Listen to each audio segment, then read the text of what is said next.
গরমে আমার ঘেঁষো যাচ্ছে ঘেমে, তারপরেও তোমার সাথে দেখা করার জন্য আমি কিন্তু নাই থেমে।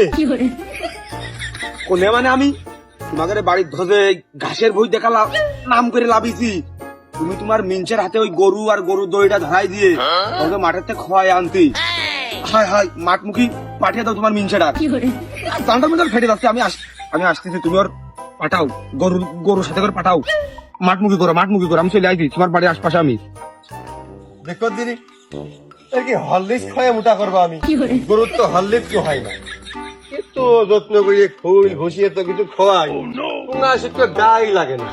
দেখ বাড়ির মেয়ে লোকদের কইছি তো চিকুন টিকুন দিন দিন যে ঢাম হচ্ছে, আর তোমাকে মোটা হাতি করছি, তোমরা হচ্ছে উল্টো চিকুন। আচ্ছা ভাই কোন আছেন গরু নিয়ে? ওই ওরই খয় নিয়ে যাচ্ছি। কোনে ভাই? হোটেলে। সে কি ভাই, হোটেলে তো মানুষ আরো গরু খাতে যায়, গরু হোটেলে কি কাজে খাতে যায়? তো জানিসই তো গরু মাঠে খাওয়াতে হয়, তাহলে শুনছিস কেটে কোনে? না মানে ওই দক্ষিণ মাঠে নয়, বাইলে মাঠে। তা দক্ষিণ মাঠে খাওয়ালে কি আর বাইরে মাঠে খাওয়ালে কি? এই কাছে কাছে দক্ষিণ মাঠে যাচ্ছি। না ভাই, রোদের মধ্যে যাচ্ছেন কষ্ট করে, আবার দক্ষিণ মাঠে আবার বেলে মাঠের ঘাস গুলো ডুবলো, সামা ঘাস ভালো ছিল, গরু খাইতে ভালো। তা যাই হোক ভাই, ওই কয় মিনিট লাগতে পারে আপনার? এখন জোয়া ঘাস দেখে ভুইতে গরু বান্ধা, কোনটা খাবেন আনে, আবার আসা ওই রোদের মধ্যে 20-25 মিনিট তো লাগবেই না কম করে। হয়ে যাবে না? আচ্ছা ভাই, যান ভাই।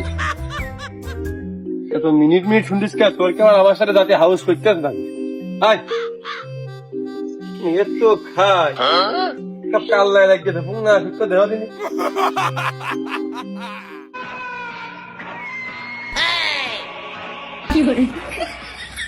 ও ভাতারের ভাত খাবো না মা, বলগা বাবাকে। আর এই ছাগলটা নিয়ে বেরোলে আমি একটা কথাই ভাবি, এ যেরাম তেরা আমার বউটাও সেরাম তেরা।